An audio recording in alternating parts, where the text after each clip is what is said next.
What's going on, guys? Hopefully you had a good Thanksgiving. But how many entrepreneurs know that we're off, but we're not off, okay? So today I wanted to give you, as you're out shopping and you're getting your thoughts together, we're closing out this year. If you're looking at starting a home care agency, what should you be doing? So number one, step one is research. Go to your Department of Health and Services, Department of Human Services.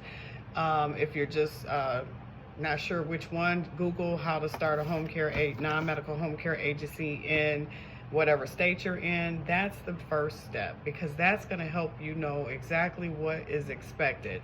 I find too many of my home care partners come to me and then I find out they haven't even, let's say you did the state part, but you did not even understand the Medicaid part, because Medicaid, guys, is how we get paid for non-medical. For those of you that are looking at becoming a certified state Medicaid provider, that is who pays you Medicaid.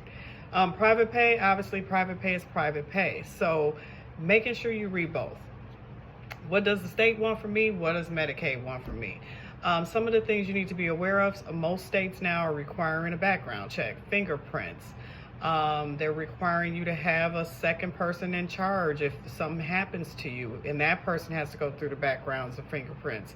So those are some things to be mindful of. Some states don't like that you file bankruptcy in the first couple of years of applying. They want to make sure there's not certain criminal charges against you. So making sure you get through that. Because in my state, I have to have a backup. So my backup had to clear all the background, financially and criminal. So then you want to know, okay, do they require my staff to be background? What type of backgrounds? What type of drug tests?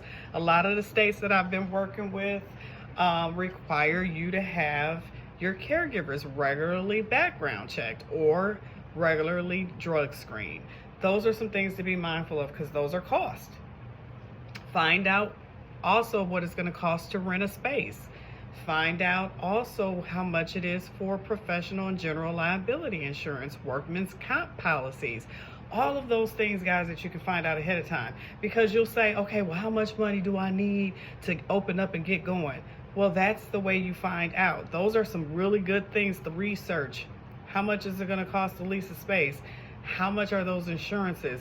How much is is there a state application fee? Is there a Medicaid application fee in my state? Okay, how much would it cost to hire a payroll vendor? How about, let's find out how much it's going to cost to, on average, staff 10 to 20 caregivers for payroll. Because now you're starting to build the numbers, you're starting to understand, okay, if I'm paying out this, what's my rate? So now you need to establish, what is your rate? How much are people charging? In your first 6 months, you can do a lot of research and you can really decide and understand if this business is for you. I hear a lot of people jump in and they're like, man, is this business profitable? Then that might be because we haven't really put our financials together ahead of time to understand what billable hours are, but what's cost and expenses. And then what is your profit and loss, okay? So a business plan will be huge. Make sure you tap into my website, join my email list. I do have some products today on sale, digital products that'll help you walk through some of the questions that you should be asking yourself. Now, hands down, this business is great. Hands down, this business has challenges. Hands down, this business has its ups and its downs.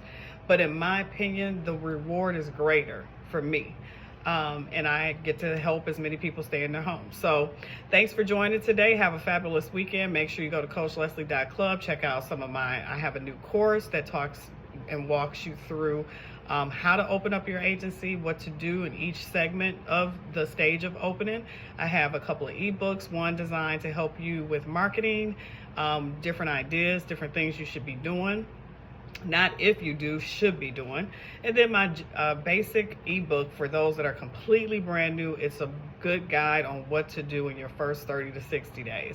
So you can find those all at CoachLeslie.club. Thanks for joining me today. Have a great weekend.